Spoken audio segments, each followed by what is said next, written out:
आज से 13 सदियां कबल स्पेन की मुहिम के दौरान जब तारिक नामी जजीरे मौजूदा जिब्राल्टर पर पहुंचने के बाद जब तारिक बिन ज़ियाद ने अपने लश्कर को कश्तियां जलाने का हुक्म दिया था तो उसको वहम गुमान में भी न होगा कि तकरीबन 800 साल बाद मुसलमानों की वापसी ऐसी हालत में होगी कि 8 सदियों तक स्पेन पर हुक्मरानी करने के बाद मुस्लिम हुक्मरान नामर्दों की तरह आंसू बहाता हुआ इक़्तिदार की कुंजियां ईसाई हुक्मरानों के हवाले कर देगा।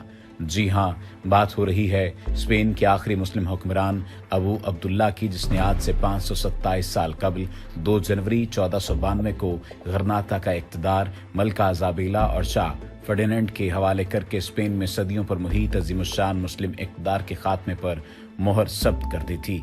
और उस वक्त जो जुल्म रवा रखा गया था उसकी वाहिद मिसाल एक ऐसा किला भी है, एक ऐसा कलीसा भी है जिसे सयाहों के लिए खोला जा चुका है। इस कलीसा का नाम कैपिला डो जोसेस है। ये पुर्तगाल के शहर इवारा में है। इसको पोप फ्रांसिस्कानी ने मुकम्मल तौर पर उंदलस में मारे गए मुसलमानों की हड्डियों से तामीर किया था। इस वजह से जानना ज़रूरी है कि सकूत उंदलस ये सकूत गरनाता बुनियादी तौर पर था क्या, उसकी वजूहात क्या थीं, और आज ये कलीसा जो खोला जा चुका है ये किस चीज़ की याद दिलाता है, और मुसलमानों को इस तमाम तर तनाजुर में कौन सी बातें हैं जिनके याद रखने की बहुत ज़्यादा ज़रूरत है। मुसलमानों के गिरफ्त कमज़ोर होने के बाद स्पेन मुतअद्दिद छोटी छोटी रियासतों में तकसीम हो चुका था, जिनमें से गरनाता वाहिद रियासत बची थी जिस पर मुसलमानों का इक़्तिदार था। बाकी तमाम रियासतें ईसाई हुक्मरानों के कब्ज़े में जा चुकी थीं। अगर हम सकूत बगदाद, सकूत ढाका, जंग पिलासी, मैसूर और खिलाफत उस्मानिया के जवाल से लेकर सकूत गरनाता तक का जायज़ा लें तो हमें मुसलमानों की शिकस्त और जवाल में गैरों की अहलियत और हिम्मत से ज़्यादा अपनों की नाअहली, गद्दारी और मालो दौलत और इक़्तिदार की हवस कार फरमा नजर आती है। सकूत गरनाता की भी बुनियादी वजह मुसलमानों की बाहमी रंजिश और इक़्तिदार का लालच थी। बाहमी लड़ाइयों से मुसलमान बकिया स्पेन तो खो ही चुके थे, गरनाता का भी दिफा न कर सके, और तारीख में ऐसे फना हुए कि सदियों बाद भी स्पेन के दरो दीवार इनकी बर्बादी और जवाल पर मातम कुना है। सकूत गरनाता के 100 साल के अंदर ईसाई हुक्मरानों के जुल्म सितम के बायस लाखों मुसलमान हिजरत करके मराकश और शुमाली अफ्रीका के दीगर ममालिक में आबाद हो गए, जो आज भी वहाँ मुहाजिर की हैसियत से जाने जाते हैं। लाखों मुसलमानों का कत्लेआम हुआ और बेशुमार अहले ईमान ईसाई जुल्म सितम की ताब न लाकर ईसाई बन गए। ऐसे ही एक राइटर के मुताबिक उसके वालिद साहब, जो कि बसिलसिला रोज़गार स्पेन की रियासत उंदलसिया, जो कि उसका मौजूदा नाम है, उसके शहर गरनाटा, जो कि गरनाता का पूरा नाम है, वहाँ पर मुकीम हैं। वो बताते हैं कि वहाँ आज भी ऐसे लोग मिलते हैं जो अमलन तो ईसाई हैं, लेकिन उनके नामों में अरबी लहजे के नाम भी शामिल हैं जो उनके आबा के मुसलमान होने का पता देते हैं, और वो लोग इससे इनकार भी नहीं करते। जबकि ऐसे लोग भी हैं जो इस्लाम पर बाकायदगी से अमल पैरा हैं। दिलचस्प बात यह है कि ऐसे लोगों में दोनों तरह के लोग हैं। एक तो वो जो अरब मुसलमानों की नस्लों से हैं, और दूसरे वो जो यहाँ के मकामी हस्पानवी बाशिंदों की औलादें हैं, जिनके अजदाद सदियों कबल मुसलमान हो गए थे। स्पेन पर मुसलमानों की हुक्मरानी के अदवार में यूरोप जहालत के अंधेरों में गुम था, जबकि स्पेन में इल्म हिकमत, ज़रई, सनती, मुआशी तरक्की और खुशहाली का दौरा था, और पूरे यूरोप ही नहीं दुनिया भर से तालिबान इल्म यहाँ फैज़याब होने आया करते थे। मुअर्रिखीन तस्लीम करते हैं कि स्पेन को जो उरूज मुस्लिम अहद में हासिल हुआ वो दोबारा इसे नसीब न हो सका। कुर्तबा उस दौर में इल्म फ़ज़ल का आलमी मरकज़ था, जहाँ इब्न रुशद, इब्न तुफ़ैल, इब्न अज़र, इब्न फ़रनास अज़-ज़हरावी और इन जैसी कई अजीम साइंसदान, फ़लसफ़ी, शायर वगैरह ज़िंदगी के हर शोबे के माहिर मौजूद थे। मुसलमानों के जवाल के कई सौ साल बाद भी इन शख्सियात की तदवीन करदा किताबें यूरोपी जुबान में तर्जुमा होती रही हैं। इस तमाम तर तनाजुर में कई लोग ये बात जानना चाहेंगे कि बुनियादी तौर पर मसला क्या था और ये लड़ाई किस सूरत जा चुकी थी कि ये तमाम तर सूरत हाल का मुसलमानों को सामना करना पड़ा। अगर हम स्पेन के रूज का मंजर देखें तो इसका आगाज 800 साल कबल तारिक पर, जब तारिक बिन ज़ियाद ने ईसाई बादशाह रॉड्रिक को इबरतनाक शिकस्त दी थी। मूसा बिन नसीर और तारिक बिन ज़ियाद ने जल्द ही स्पेन को फतह कर लिया और ईसाई हुकूमत का खात्मा कर दिया था। उस वक्त उमवियों की हुकूमत थी, दमिश्क उनका पाया तख्त था, तो स्पेन दमिश्क की खिलाफत की ज़ेर नगी आ गया। उमवियों के जवाल के बाद खिलाफत बनु अब्बास में मुंतकिल हो गई तो इस्लामी रियासत का पाया तख्त बगदाद बन गया।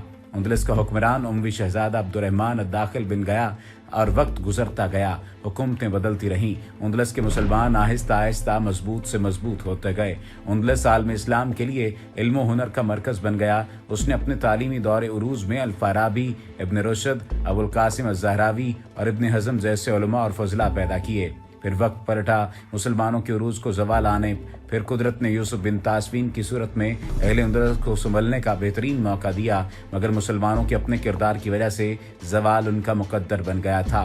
उमवी शहजादे की बेहतरीन रियासत टुकड़े टुकड़े होना शुरू हो गई और कई रियासतें वजूद में आने लगी। सरकिस्ता, किस्तालिया, अशबीला और गरनाता जैसे अजीम इलाके मुसलमानों के हाथों से निकलना शुरू हो गए। रगवान और किस्तला की मजबूत ईसाई रियासतें वजूद में आईं। रगवान की मशहूर हुक्मरान मलका अज़ाबिला थी, जो तारीख में मलका अज़ाबिला के नाम से मशहूर हुई। दूसरी तरफ किस्तला का शाह फरमान फर्नेंडेड था, जो एक मुतअस्सिब ईसाई था। ये दोनों हुक्मरान इंतहा पसंद और मुसलमानों के दुश्मन थे। ये दोनों स्पेन में मुसलमानों का मुकम्मल खात्मा चाहते थे। इन दोनों ने 1469 में अपनी रियासतों को बाहम मिलाकर आपस में शादी कर ली। 1469 में उंदलस के मुसलमान गरनाता तक महदूद होकर रह गए और मुसलमान यहीं से अपने बका की लड़ाई में मसरूफ थे। गरनाता का हुक्मरान अबुल हसन था, जो एक निडर और लायक हुक्मरान था। उंदलस के मुसलमानों को एक लंबे अरसे बाद ऐसा काबिल शख्स नसीब हुआ था। इसका भाई मोहम्मद बिन साद अज़्ज़ाक़िल मालिका के इलाके का हुक्मरान था।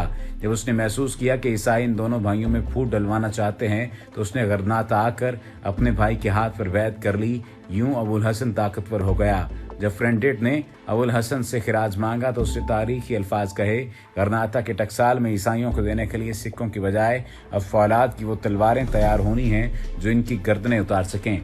ये जवाब सुनकर फर्नेंडेड मबहूत सा रह गया। इस वक्त उसके ज़ेर कब्जा इलाका 1.25 लाख मुरब्बा मील के करीब था, जबकि गरनाता की रियासत सिमटकर 4000 मुरब्बा मील रह गई थी।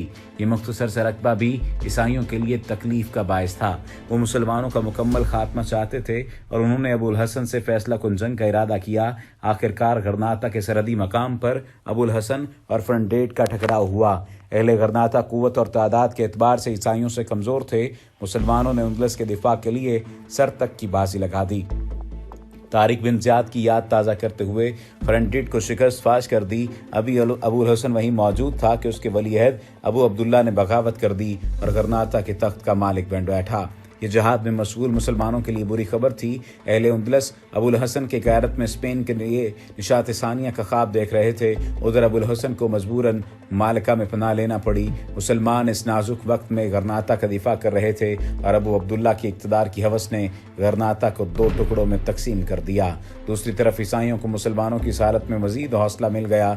अबू अब्दुल्ला ने बेगैरती की इंतहा करते हुए अबुल हसन पर पुश्त हमला कर दिया। अबुल हसन एक तजर्बाकार हुक्मरान था। उसने एक तरफ ईसाइयों से मुकाबला किया, दूसरी तरफ अबू अब्दुल्ला को गरनाता जाने पर मजबूर कर दिया। बेटे की बगावत ने अबुल हसन को बीमार कर दिया। इस पर ज़बरदस्त फालिज का हमला हुआ। उसने गरनाता की पुश्त पनाही छोड़ी और अपने भाई अज़्ज़ाग़िल को हुक्मरान बनाकर उसे जंग जारी रखने का हुक्म दिया। अज़्ज़ाग़िल मुसलमानों का निजात दहिंदा बन जाता, मगर अबू अब्दुल्ला फिर एक मकरूह किरदार लेकर सामने आता है। फ्रेंडेड ने अबू अब्दुल्ला की खसलत पहचान ली। वो समझ गया अबू अब्दुल्ला मुसलमानों से ज़्यादा अपने इक़्तिदार का ख्वाहिशमंद है। अब फ्रेंडेड ने अबू अब्दुल्ला को अज़्ज़ाग़िल और अबू हसन के खिलाफ इस्तेमाल करने का मंसूबा बनाया और उसे यकीन दिलाया कि उसे गरनाता का वारिस तस्लीम करता है और गरनाता का तख्त हासिल करने के लिए उसकी मदद करे। फिर वो हुआ जो तारीख़ ने देखा और तारीख़ जानती है कि फिर एक ऐसा वक्त भी आया था जब मुसलमानों को ख़त्म किया जाने लगा। इस कलीसा का नाम, जो कि अब कलीसा खोला गया है, कैपिला डो जोसस है और वाज़े तौर पर इसकी तस्वीर में देखा जा रहा है कि पुर्तगाल के शहर इवारा में है, जिसको पोप फ्रांसिस कानी ने मुकम्मल तौर पर उंदलस में मारे गए मुसलमानों की हड्डियों से तामीर किया था। इसकी दीवारों पर 2 बच्चों की खुश्क लाशें लटक रही हैं, जिनको गला घोंट कर कत्ल करके सुखाया गया था। इसको बनाने के लिए 5000 मुसलमानों के ढांचों को इस्तेमाल किया गया था, जिनको उंदलस के सुकूत के बाद नसरानियत कबूल न करने पर कत्ल किया गया था। आप इस बात से भी जुल्म सितम का अंदाज़ा लगाइए कि किस हद तक जुल्म किया गया कि जब उन्हें इस्लाम की बजाय कोई और मज़हब कबूल करने के लिए कहा गया तो उन्होंने अपना मज़हब नहीं छोड़ा था और उन्होंने अपनी जान दे दी थी। اب یہی بات، یہی معاملہ اور یہی مسئلہ ہے کہ ہم اپنے آبا کو بھول چکے ہیں، اپنے آبا کی ان غلطیوں کو بھی بھول چکے ہیں اور ان محنتوں کو بھی بھول چکے ہیں کہ جو محنتیں انہوں نے کی تھی، اور ان غلطیوں کو بھی بھول چکے ہیں کہ جن محنتوں کے بعد انہیں وہ عزت اور مقام ملا تھا۔ تو پھر ایک ایسا وقت بھی آیا کہ سب کچھ تباہ و برباد ہو گیا۔ ہمیں ہوش کے ناخن لینا ہوں گے اور سوچنا ہوگا کہ اس وقت امت مسلمہ نے کون سی غلطیاں کیں اور اب امت مسلمہ پھر سے کون سی غلطیاں دہرانے جا رہی ہے۔